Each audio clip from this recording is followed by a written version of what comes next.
Pagi harinya, tepat jam 5:30 pagi, kami pun memutuskan untuk hiking ke puncak Gunung Putri. Dengan harapan bisa menyaksikan sunrise di Gunung Putri.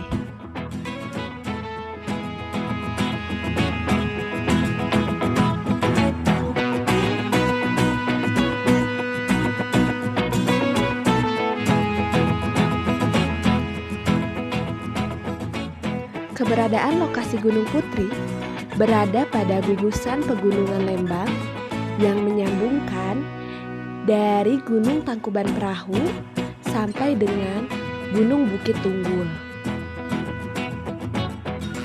yang mempunyai 3 puncak utama, dan puncak-puncaknya secara karakteristik sangat mudah untuk didaki. Ketiga puncak itu, yang pertama Puncak Gunung Putri atau warga sekitar menyebutnya dengan Bukit Sangkuriang. Puncak kedua Puncak Gunung Gelis, dan puncak ketiga Puncak Gunung Pasir Cabe.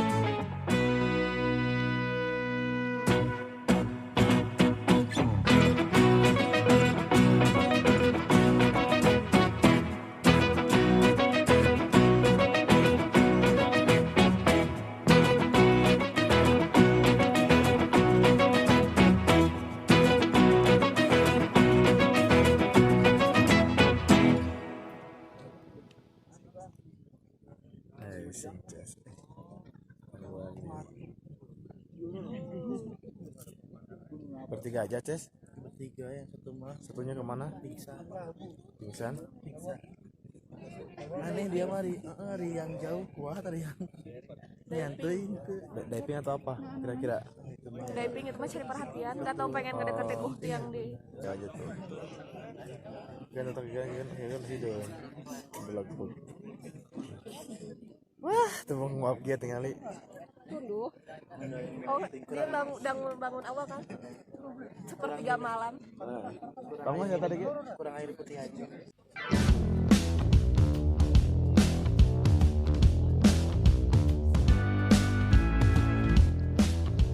Nah, kali ini kami sudah berada di puncak Gunung Putri.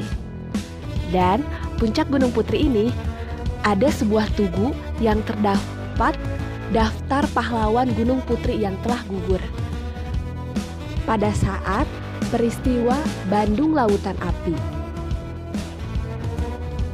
Tentunya di puncak Gunung Putri ini kita dapat menikmati pemandangan yang sangat indah. Selain dapat melihat kota Bandung, di sini juga terlihat gunung-gunung yang amat jauh seperti Gunung Tatomas, Gunung Ceremai di Majalengka, dan Gunung Gede Pangrango. Dan juga di selatan ada Gunung Malabar. Tetapi mungkin cuaca kali ini kurang baik, jadi pemandangan tersebut tidak terlihat. Bahkan kami pun gagal melihat sunrise. Kawasan hutan Gunung Putri Lembang dibina langsung oleh Perum Kesatuan Pemangkuan Hutan atau yang disingkat dengan KPH Bandung Utara, dan diresmikan sejak tanggal 28 Juni tahun 2016.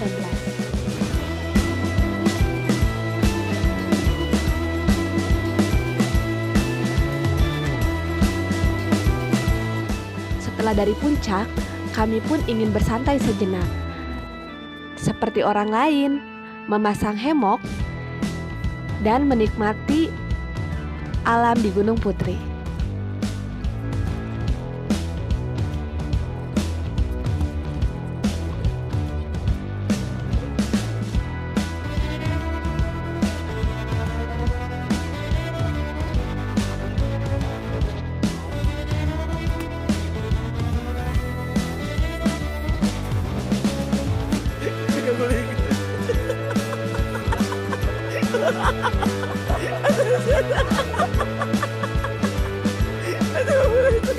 Udah keluar ini. Jadi langsung satu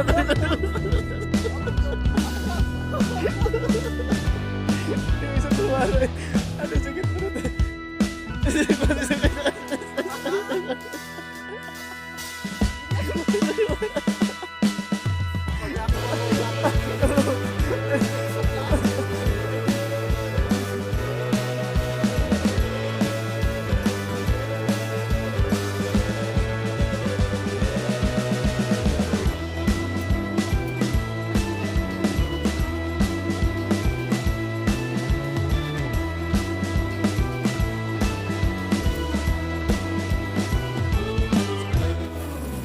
Sambil sarapan, kita bercerita tentang legenda keberadaan Gunung Putri.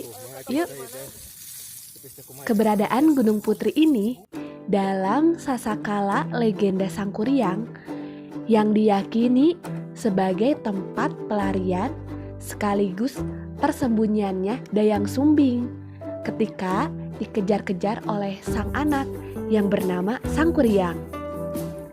Karena ketidakinginannya untuk dinikahi oleh anak sendiri dan lokasinya yang dekat dengan Gunung Tangkuban Perahu, jadi Dayang Sumbing memutuskan untuk bersembunyi di Gunung Putri. Bukan hanya itu saja, ternyata Gunung Burangrang terkait juga dengan legenda Sangkuriang yang konon terbentuk dari rangrang atau ranting, pohon bekas perahu. Dan Bukit Tunggul juga yang menurut cerita bekas tunggul pohon yang membuat perahu oleh Sangkuriang. Wah, jadi cukup menarik ya. Gunung Putri ini selain keindahannya, ada juga sejarah atau legenda zaman dahulu yang kita ketahui dengan legenda Sangkuriang.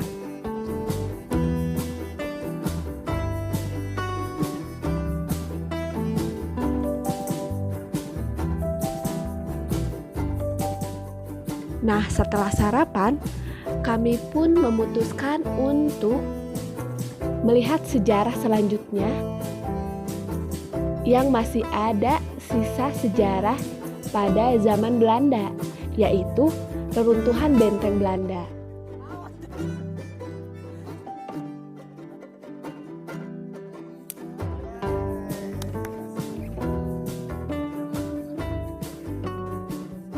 Kondisi jalan untuk menuju benteng Belanda tersebut terbilang tidak jauh dan jalanan pun sudah cukup bagus, tetapi agak terjal dan berbatu-batu.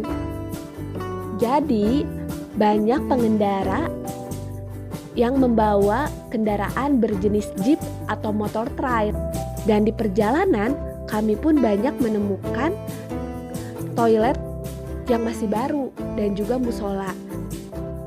Jadi sudah tidak asing lagi jika Gunung Putri sekarang sudah banyak peminatnya, entah itu yang sengaja camping atau olahraga trail running, olahraga motor trail, dan juga banyak beberapa mobil jeep yang terparkir di sini.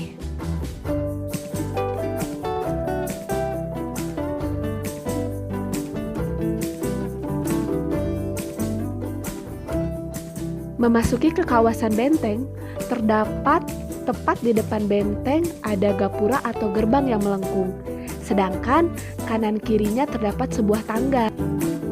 Benteng ini merupakan bangunan yang berfungsi sebagai pertahanan atau sekaligus memantau kedatangan musuh.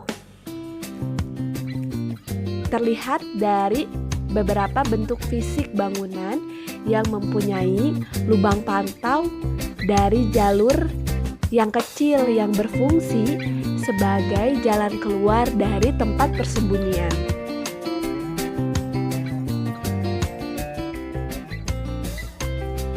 Saat memasuki bangunan tersebut, terdapat ruangan yang disekat, luasnya sekitar 3 kali 4 meter.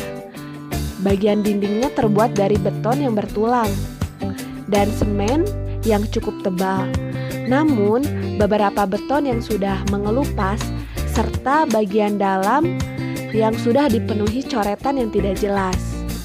Jadi, saat ini kondisinya kurang terawat dan banyaknya juga ilalang yang menutupi bangunan tersebut.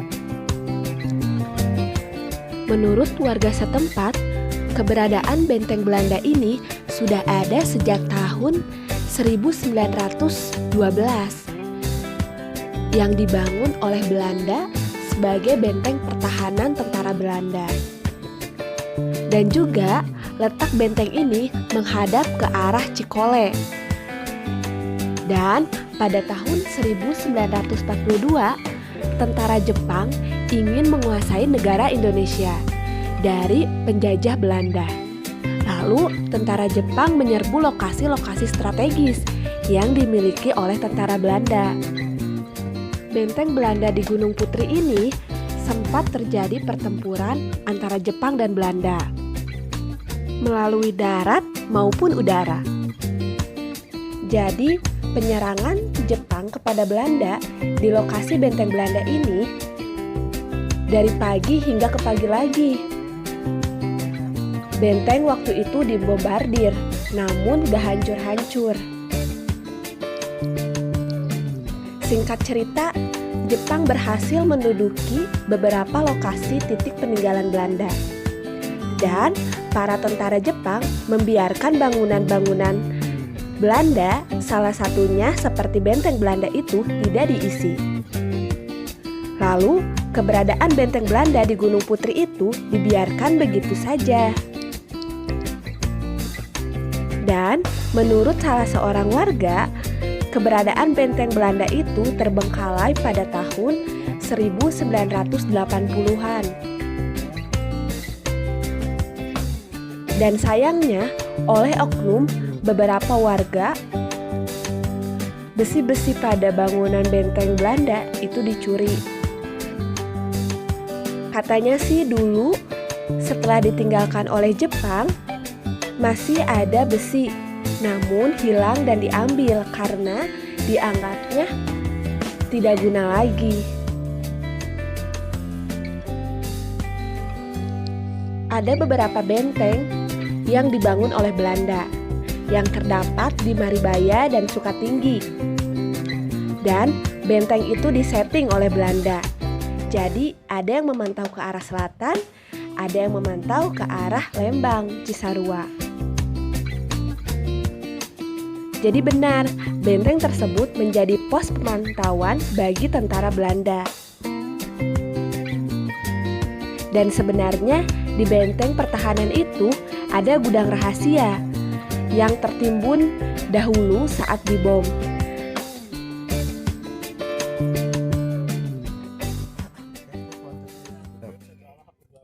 Kami semua bertekad, robek-robeklah badanku, potong-potonglah jasadku ini, tetapi jiwaku yang melindungi oleh benteng. Merah Putih akan tetap hidup, menuntut bela siapapun lawan yang aku hadapi. Panglima Besar Jenderal Sudirman. Terima kasih kepada para pejuang yang telah memerdekakan Indonesia. Kami akan selalu berdoa dan berbangga kepada kalian.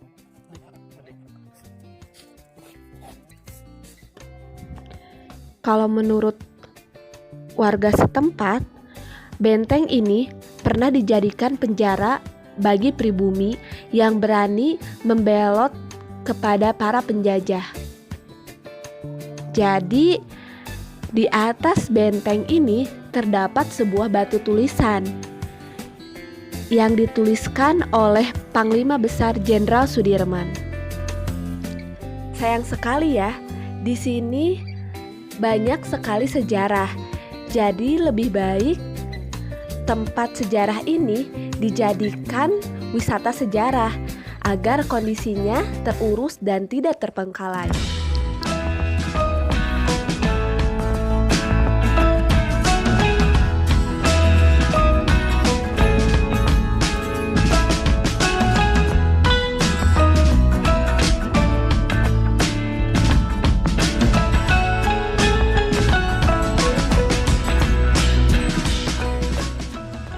Rasanya tidak mau berlama-lama di lokasi tempat sejarah ini.